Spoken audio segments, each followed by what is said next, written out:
Welcome to Island Echoes, the podcast where we dive into the pressing issues that resonate across our islands, communities, and beyond. Thank you again. I know it's been a very long time since we've released an episode. It's been a couple months. We were on a slight hiatus. This is a Sustainable Cayman Ambassador project. Some of our ambassadors are away at school. Some of us have jobs and stuff. It really is a commitment to the podcast. But it's not that the podcast isn't dead. We just managed to have time now, engage with it again. And as I'm your host, Al E. Banks, and I have a very personal topic today that I really want to get into. But before I get into that, I just want to thank you guys for always tuning in, to listen, to share with your friends, and spread our podcast. And if you have any questions, concerns, wait till the end of the podcast and I'll share more details of how you can get in contact with us. So today's episode is about a topic that many of us know and experience, but we don't necessarily really have a conversation about that. And that is eco-anxiety and its impact on our mental health and well-being.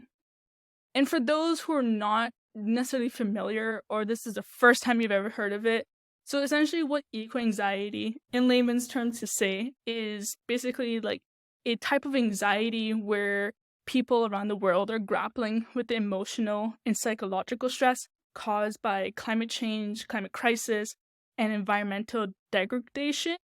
Hopefully I said that correctly. And it's something that I'm sure anyone who's part of the movement, whoever's an activist actively engaging in this space, or even if you're just a concerned citizen, this is something we all experience and feel and might not necessarily have an open dialogue about it. And this is what this episode's about, is to open up the floor and just be very candid about it.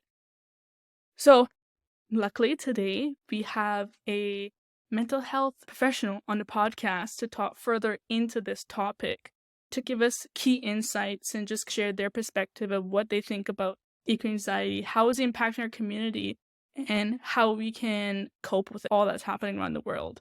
And our special guest is a counseling psychologist at the Wellness Center who is going to help us explore eco-anxiety, eco-depression, and how this affects us in the environmental space and those who might not be deeply engaged in it.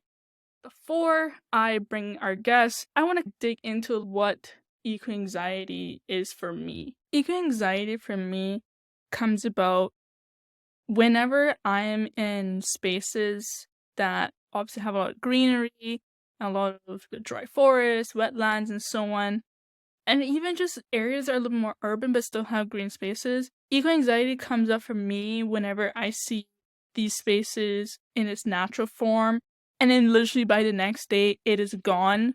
There is such an overwhelming sense of dread, existential dread to say, of how this thing can happen so fast. That these trees, the flora, it took years. It took millions of years to get to the point where it is now. And just within hours, within days, it is gone. And an example of this is areas in North Side now that everyone's moving towards East. Everywhere is just being demolished like crazy. And whenever I see stuff like that happening over the course of 10 months, it is such an overwhelming feeling of, I don't know how to control, I don't know how to stop this. My voice is cracking.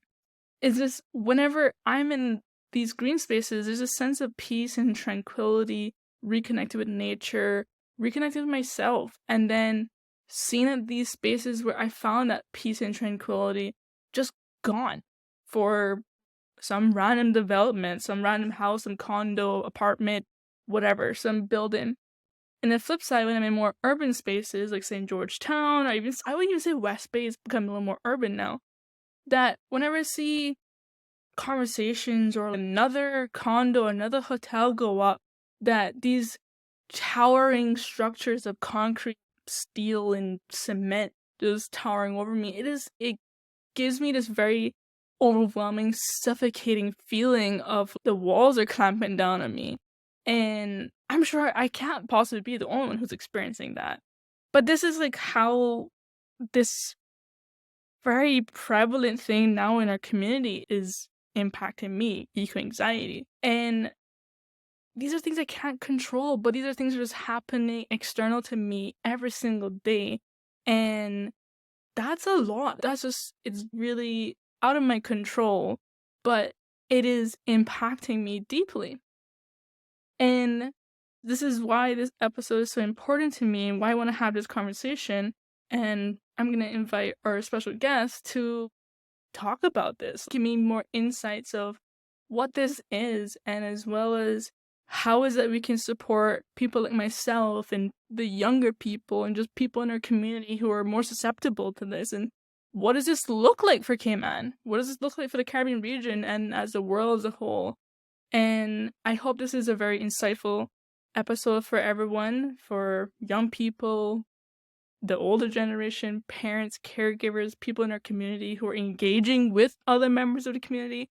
I really hope this is going to be something that is going to open that dialogue finally. This is something that I'm sure that we can talk about. We have gone to the point now in our community that we can talk about mental health, that we can identify, that we can have the language to have these conversations. This is just another piece to that conversation that we need to include. With that being said, I would like to transition to my lovely conversation with Cottrell Ellis. I know that was a lot to unpack there, and it's a good thing we have a mental health professional in our company today. We're thrilled to welcome Cottrell Ellis. Thank you so much for joining us on today's episode. Before we start, can you give us a bit of your professional background and in the context of today's episode, what brought you here today? Yeah, first of all, thank you for having me on here. It's an honor. It's a pleasure. Yeah, so my professional background, I am actually an associate counseling psychologist at the Wellness Center. And so I encounter a lot of mental health challenges on a daily basis within Cayman. I work with teens, kids, adults, all age groups, face various mental health issues from anxiety, depression, ADHD, the common ones. And so that's basically my professional background. I have a master's in psychology, in counseling psychology, and a bachelor's in psychology. So yeah, that's my little succinct background there. Yeah. That's great. Honestly, it is always very encouraging and always just heartwarming to see young people engaging in spaces like this. I know it's a job that it takes a lot out of a person in terms of as being a giver and giving back to the community. But you're doing a great job, especially for Right. those who are younger than us. So thank you. Yeah. I really appreciate doing the job. It's very satisfying. I really want to get back to Cayman. Before you came on here, I was basically explaining like my, I guess, like how does eco anxiety manifest for me and my experiences with it. But I would love to hear from you. What, from a professional standpoint, what is eco anxiety and how does it manifest in people's lives? Eco-anxiety, as some of us, especially within this field or if you're into the environment, you're going to be seeing a lot of it more nowadays. And some may coin it as more modernization, but it's been around for a while. But eco-anxiety just looks at that chronic fear of suffering from like an environmental disaster, losing the environment, the trees, the plants, the wildlife. And the thought of that is creating an anxiety. It's not you won't go into the DSM where what they use to diagnose individuals. You won't find that in there, but it would be a part of anxiety because it's creating this fear, this worry of what will happen to my environment? What if this happened to the environment? What if we're unable to replenish the environment? What does destroying the environment means for us? So it's all about this anxious fear that it brings on to us in regards to the environment. Yeah, it's interesting that you brought up that with the DSM. Obviously, it updates ever so often as more studies and more, I guess, engagement with mental health and so on. Right. That it would be very interesting to see that it might not have its own category, but it might be a subsect of anxiety disorders. Mhm. And as how things are moving in the world now, in particularly in the location of Cayman, that might be obviously more concentrated. which Right. leads to my next question is obviously mental health is a hot topic, especially with young people. Like I think the youth ambassadors, that's a big thing that they're always campaigning on. And we're seeing this rise in mental health. Not to say that there is a tick in numbers. More people are feeling more safe and more comfortable to come out and say, like, I'm feeling XYZ, or able to Right. identify these feelings, correct? Right. Right. And that is happening more and more young people, which is amazing to see, first of all. Right. Growing up in the context of the Caribbean, mental health was, how do you even spell it? What is mental health? Um, Stigmatization, yeah. exactly, exactly. So bring it back to what we're talking about with eco-anxiety, how do you think eco-anxiety and eco-depression are contributing to this already existing crisis in our community? hmm That's the thing too. It's just been a combination and contribution to it for a while because of it's almost we are seeing these things happening and it feels like we are not unable to do anything about it. So the eco-depressive aspect would come from feeling that hopelessness, feeling like I'm unable to do anything about it. It's contributing to other things that are happening in our lives. So other issues that are happening, the environment and the destruction itself and the hopelessness of I want to help, but I feeling like I can't do anything about it is also just putting more on top of that, even with the depression and the anxiety in terms of the destruction of the environment, whether it's man-made, should highlight eco-anxiety is not just a man-made destruction. It can also come from climate change. And that's something I'll get to in a bit. But it contributes as a whole because in our life we have other things happening as well too. But then on top of that, the environment being destroyed and how we used to have some palm trees and mangroves, that in itself feels like what can we do about it? It almost brings a feeling of hopelessness and worry, if that makes sense. And in the time of the recording of this episode, we have seen surge of poor stormwater management, especially like in areas that are low lying or those that might not be in the higher bracket of the socioeconomic space. And in these spaces are children too, or young people. And all you really had to worry about growing up was that, oh, like the person that you like, you hope that they like you back, or oh, did I smell bad today? And it's just now, what kind of issues are young people dealing with when it comes to the climate crisis, that they're worried about their bedrooms getting flooded because of Right. how things are handled. And like you said, in the context of the anxiety of this feeling of hopelessness, that you Mhm. want to do something, you want to change something, but it's the system itself feels like it's working against you. Yeah. And sorry, I'm just getting a little emotional just thinking about all the people that are being impacted by the storm now. Yeah. Why do you think eco-anxiety is becoming more prevalent amongst the youth in Cayman? And it's not necessarily the youth as well, adults, older adults, senior citizens are probably being impacted by this as well. What kind of unique challenges does this pose to mental health services here? hmm So I used to go back to that quest, the initial question of why are teens or what are the reasons for teens feeling as though they're being impacted by this eco anxiety or feeling that anxiousness.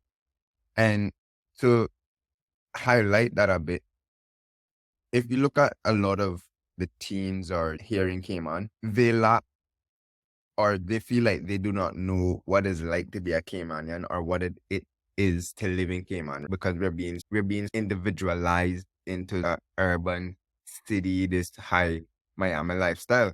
However, if you look at like mangroves, the palm trees, the certain landmarks that we growing up used to identify with. And you used to could tell, say, yo, that's a real Caymanian thing there. Nowadays, we can't really tell that whether it's just everything is just being cut down and transformed into buildings and parking lots. So what happens there is because our heritage is linked to certain landmarks and the environment and stuff like that, we ourselves, once that's destroyed, even to the adults, we're like, wow, like we losing Cayman now. We losing things that used to make us who we are. We losing things that used to make us feel like this is Cayman. So for teens growing up in the Caribbean, you're growing up in the Caribbean and seeing all these other Caribbean islands. being close to their culture, their heritage, they growing up now seeing all these northern or western societal things happening whilst being in the Caribbean, which is quite odd. I think it's quite odd. And then that in itself, like, just brings on that anxiousness because of how close we used to be tied to the environment and what it used to mean to us. Because I'm pretty sure growing up, you used to take field trips out to the mangroves and used to see bare mangroves out there. And now, barely any is out there. Yeah, and that's a really good point to bring up, that I think there is definitely a disconnect in terms of the identity of young people or just Caymanians in general and to the environment. The Cayman has such a very unique landscape in terms of its environment, but in terms of historical landmarks of, oh, I know that person that used to live there kind of thing. Yeah. Or like there was a gathering of certain people in a certain Oh. space to do certain things like parks or climb one particular mango tree, fall, pop your head kind of thing. It's encoding of memories. And I can even tap into a memory of mine growing up in West Bay that I used to walk past this just bush, essentially, quote unquote bush, but it's more than bush. That growing up next to that for 20-something years of my life, even though nothing significant in my childhood is attached to that, when I saw that it was torn down, it felt like piece of my childhood was robbed from me and piece of my identity was robbed from me. And that is extremely disruptive to not only my identity, but just when things are changing so drastically in your life and you had no control over it, then the anxiety pops up. What could I have done to do something differently to where this didn't happen? And I guess in the sense of meditation, whatever, like it's not in my circle of control and so on, but it's like when it's happening all around you, it gets very difficult. Yeah. And it's really sad to see that those who are, say, a few years younger than us, or even 10 years younger than us, say, with Gen Alpha, let's say, that they didn't grow up in a Cayman where we grew up in, where there was a lot more bush to say, there was a lot more green spaces. And I can say, oh, remember that back then? Oh, yes, that's something we can connect as a community. That's all a collective memory versus in the sense of like what you said, like this very urbanized Cayman where it's forcing you to be individual. There's no community, there's no collective. There's so much disconnect. And there is obviously ties into disconnection of community and mental health. So it's all of this is interconnected. That was a long-winded way. Sorry, guys. I think this is why it's a very complicated thing. It's a very multifaceted aspect of why Cayman's the way it is. Change is unavoidable. Places change over the years. That's fine, cool. However, you could change but still be core to who you are and still have a core you. If you put it in the context of Cayman and cutting down these trees in the environment, we can still be true to Cayman and be a true Caymanian without having to just turn everything all Americanized, if that makes sense. For example, maybe, I guess that example would be, I went to Bermuda earlier this year, and one of the things I saw is that there's a very collectivistic island, very collectivistic. Everybody is, you can see they're true to their culture. The buildings look modernized, but one thing, when you look out on the hills and you look at all the buildings, everyone there has a white rooftop. And my friend was explaining it to me about the history of it and what it means and how it connects. How it connects to Bermuda in itself. Now, for us, a lot of it is the environment. And even with these type of new infrastructures coming in, I feel like we're destroying that and not replacing. So even if you were to build buildings and then implement the environment around that, various maybe palm trees on top of the buildings, just giving it more of a Caymanian look, Caymanian vibe, as opposed to just demolishing it. I feel like that would have helped us to feel a bit more relaxed about the environment, help us to know that, or at least they're thinking about the environment, as opposed to wanting to cut down like 20-foot deep mangroves just to build a road and so they can have more houses and development to have. You know? Yes, and I agree. And it's not that there's a lack of anything that's very, in terms of infrastructure, like aesthetic wise, there's not a lack of it at all. Look at how people used to build homes back then. Like in the way you can modernize that and incorporate things like native of an endemic plants and Right. species of plants that not necessarily don't even need to be imported. Like Mhm. whenever there is a development area, so I live on the east side island now, that like whenever I see this development happening where they're tearing down stretches of green space, Mhm. that like why are we tearing down something that could be replanted, right? Exactly. Or just relocate. But that's a whole separate Yeah, conversation. yeah, yeah. We can talk all this probably be a part 2 of another podcast episode. Yeah, yeah. But I'm again gonna bring it back to why we're here today. So we know, like, for those who are listening, if you have struggled or if you have experience with anxiety and you have seen a therapist, or if you are your own therapist, or if you just have a community support network of helping you manage all the stuff that comes with anxiety. But for those who are now understanding that, oh, I might have eco anxiety, Cottrell, how can people manage this anxiety? And are there strategies or steps that you recommend, or there are practices out there that you suggest people to try? Yes, one of the things I would definitely recommend is definitely, I would suggest if you want to really enjoy the environment, go out to the Eastern District, North Side, where you can be immersed in the environment. You still find a lot of environmental aspects that allows you to feel this is came on. So I would suggest go into the environments, find places that allows you to be a part of the environment, maybe beach walk, be inside of that, the environment itself. I know they have like certain little paths in that east and north side that you can walk down and enjoy the environment. Be in tune with the environment. Enjoy it as much as you can. I would definitely say groups like this where you can talk about it, where you can share it, because one of the things is you want to talk about these things with people who are also interested. You don't want to just keep it into yourself, because that's where that anxiousness and the depressive symptoms, the sadness, the lack of sleep, the hopelessness, those kind of things would start to bubble up inside, and you don't want that. So speak about these things to persons who are interested. On the world scale, everyone is being impacted by the destruction of the environment. So sometimes scaling back on how much news we consume in regards to that, because then we want to make a big change. But in order to make a big change, we got to start small. So sometimes we just have to scale back on how much news we take in and focus on what's happening here and what we can do for here. I would definitely say find your favorite spot on island. Hang out at your favorite environmental spot on island. I know we slowly losing it, but there are other things we can do.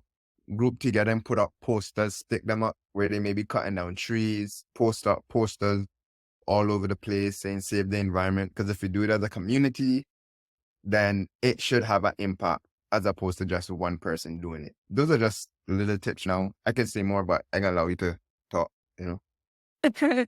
No, those are definitely really great points, especially for those younger listeners, the Gen Z, the Gen Alpha, I would say millennials. In short, go touch grass. That's essentially what's being said here. Go touch some grass, go touch some sand, go touch some marl, whatever, on island.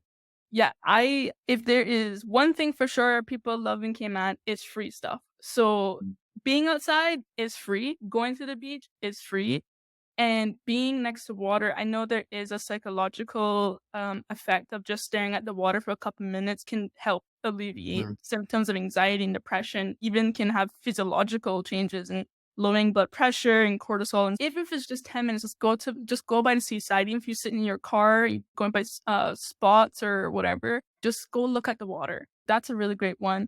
If you want to be really encased in being surrounded by nature, obviously, the east side has a lot of that. West Bay also too. I would recommend going to the Crystal Caves. That's a really great spot to really feel like you are thrown back in time of Cayman, and just like you're just surrounded by all this beautiful flora, fauna, and geography and all that stuff. Going to the Botanic Gardens or Botanic Park, also great to support your local institutions as well. The Botanic Park has done so many amazing things. They actually have a really beautiful picnic area that you can go in and have a picnic with your friends and so on. There's a nice little pond right next to it. And something as simple as going on the Mastic Trail as well, like the National Trust environmental site. Like there's so many different things you can do to engage with nature, to remind yourself that there is still beautiful things out there in Cayman that's being fought for and being preserved. I agree with a lot what you just said in terms of even Botanic Park and the trail that you mentioned they talked about. Hey, let's not limit this just to Cayman. We do have two other islands, Cayman Brac and Yes. Little Cayman, where a lot of us have yet to explore. So also taking a short trip over to the Brac, maybe just for a day, maybe explore their environment.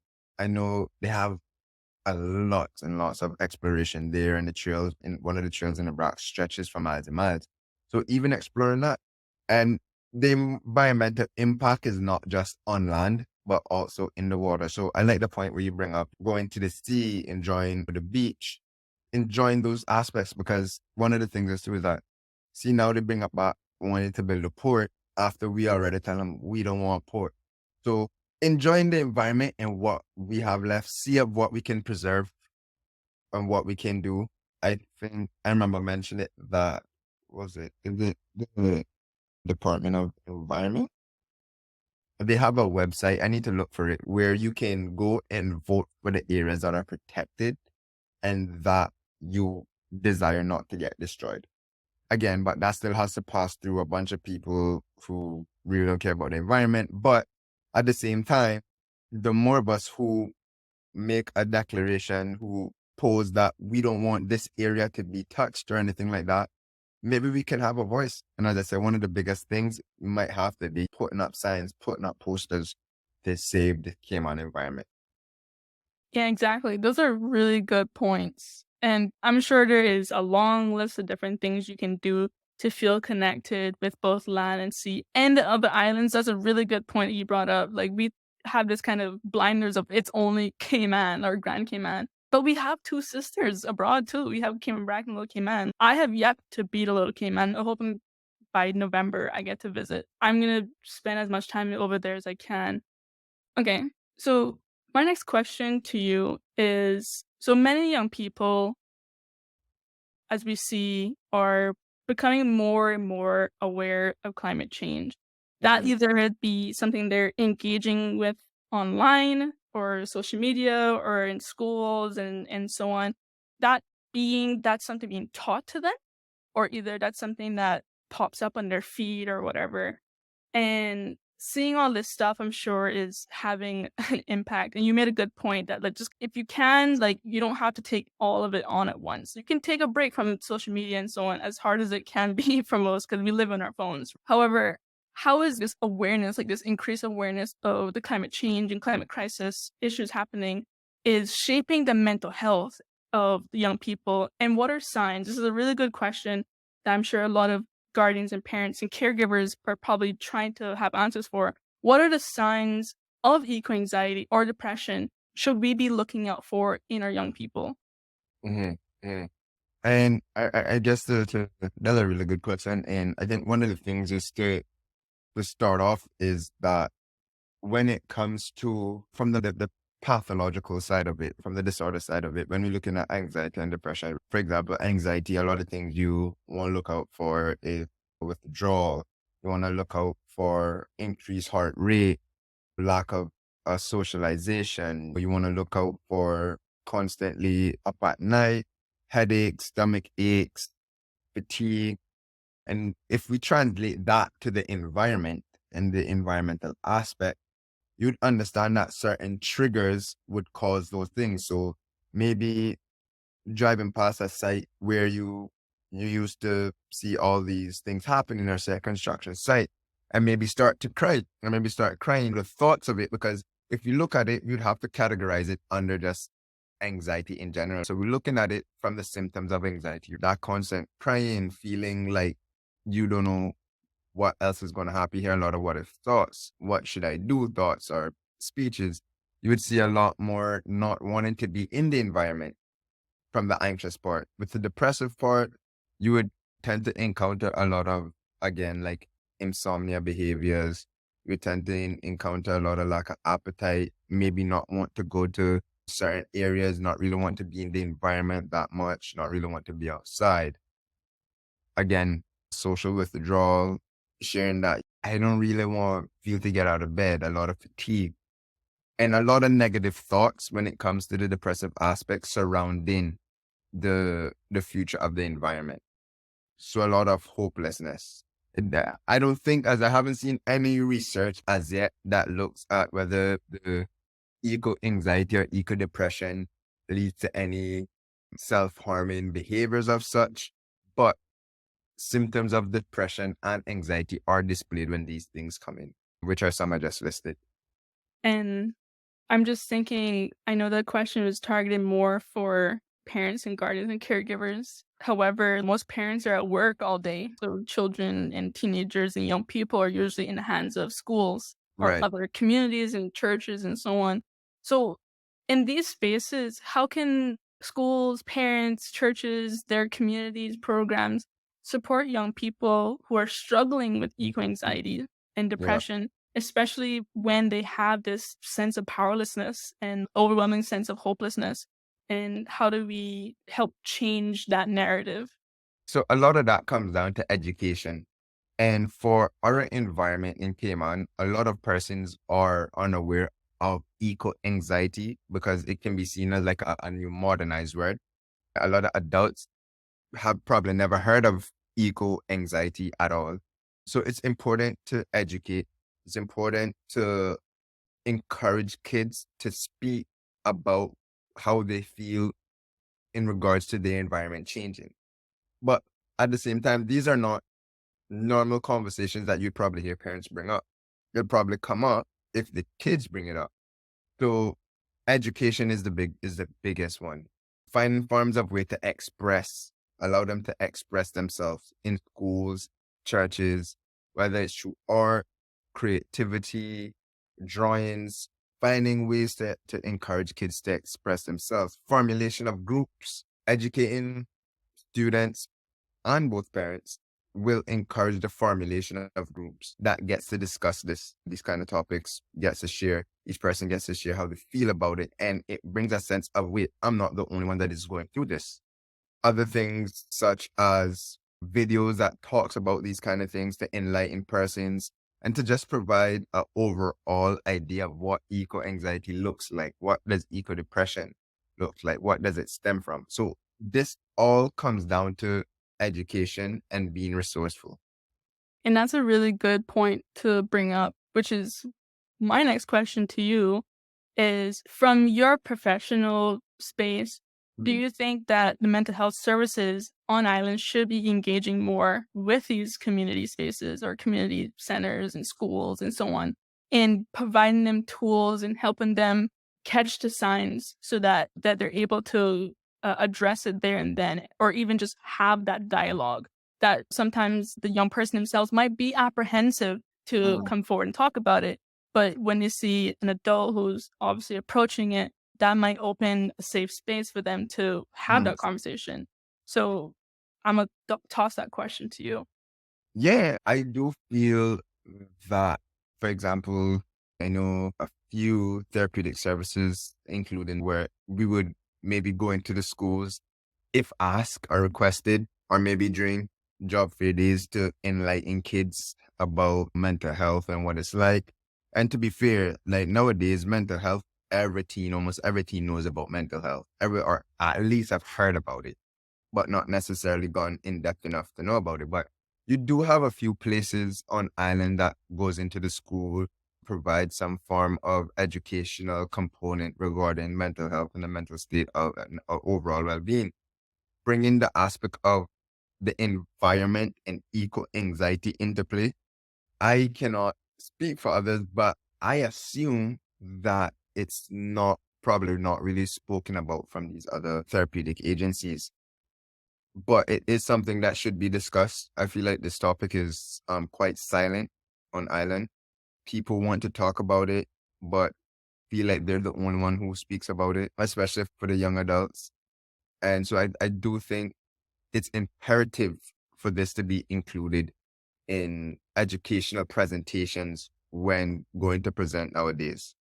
And there's 2 points that you had said there. One, I think having the whoever practices going to these spaces and bring about, say, a label to something that someone might not understand, that, oh, I have anxiety, but it's not manifesting in a way that would be the same as like your conventional type of anxiety, to say, Yeah. why do I always feel this way when I'm seeing this? It doesn't make no sense. What name do I need for this? And then number 2 is that in terms of mental health, in terms of these professionals talking about it and having this conversation, I suppose like it is technically like a new term. It is like you say, modern term now that we've developed, and it's something that's happening real time, and there's probably not enough information to say this is definitive. We can only base it off of what already exists, as like you said, whatever indicators and how anxiety manifests. So I can understand that might be a more complicated thing to engage with on a mass scale. However, like we're talking about anxiety now, we're able to do this. Yeah. And so I think like maybe not in a full institutional wise kind of thing, but in terms of having adults be able to say the word eco-anxiety, understand what eco-anxiety is, and then have that dialogue, how that manifests and so on. And that leads to my next question. As eco-anxiety becomes more common, what are the long-term mental health implications for future generations in small nations like Cayman? Yeah.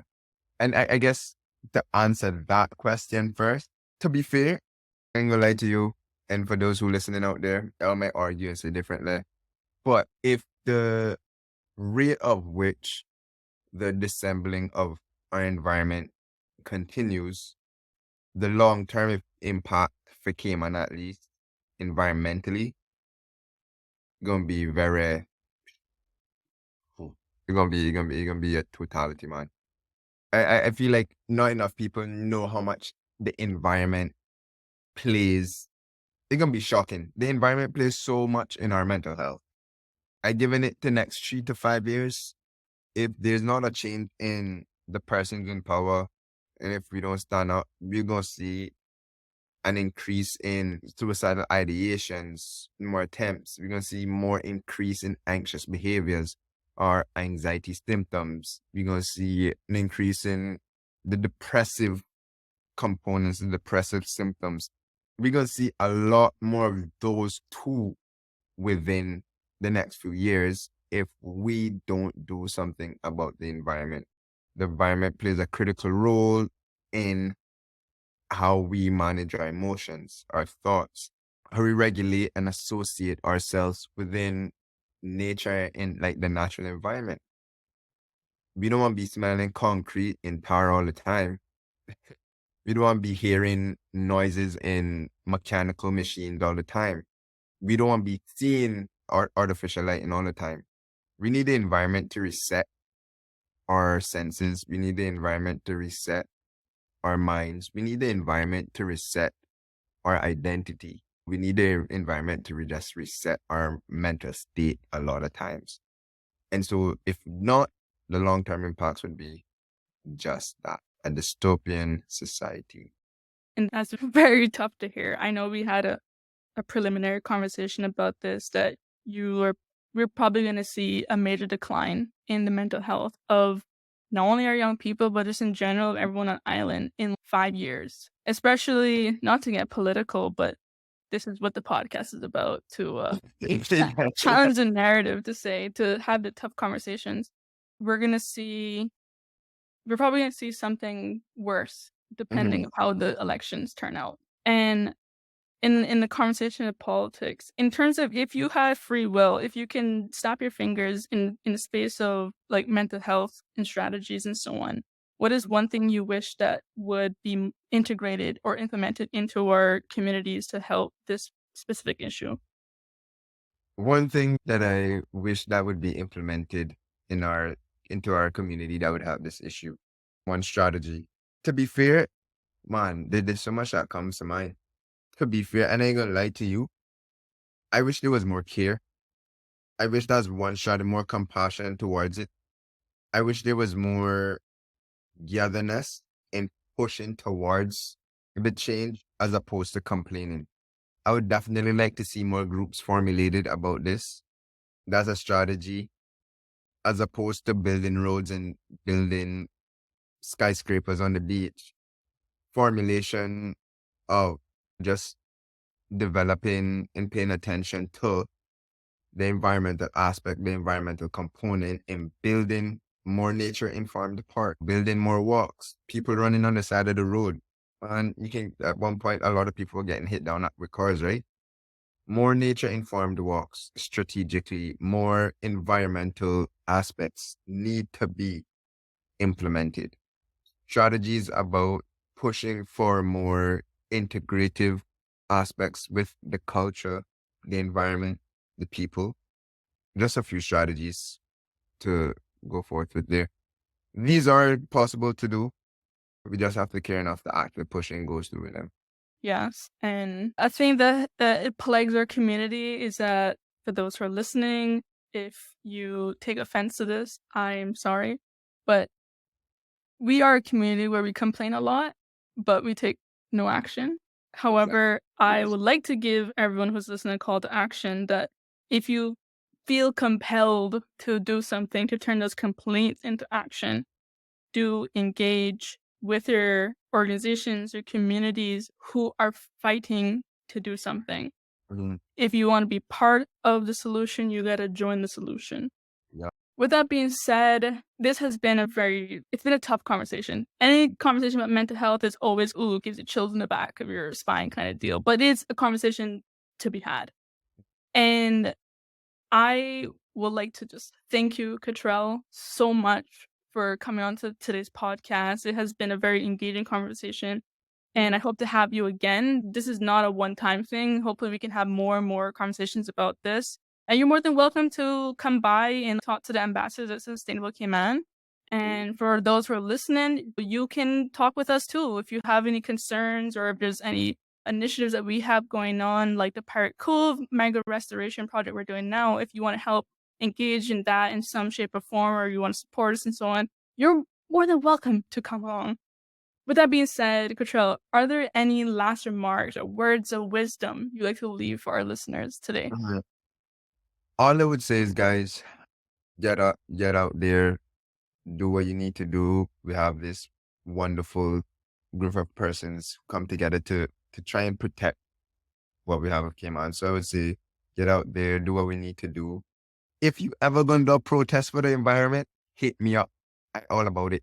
If you go ever put up signs, let me know. I all about it. I can't draw good, but I know my little one too still. So you don't know. I there, and I am looking forward to coming on again. Please just let me know anytime, any day, anywhere. I am there. So yeah, big up on yourself. Thank you so much, Cottrell.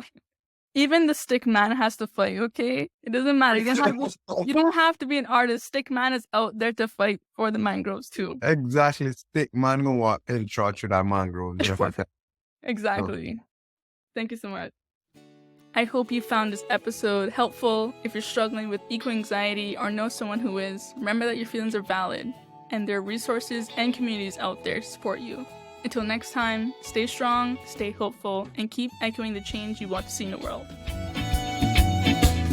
If you would like to get involved with Sustainable Cayman, or if you would like to support our podcast, you can email us at ambassador@sustainablecayman.org. For real-time updates and engaging content, you can also follow us on Instagram @sustainableky, on Facebook @sustainable.cayman, and on TikTok @sustainablecayman.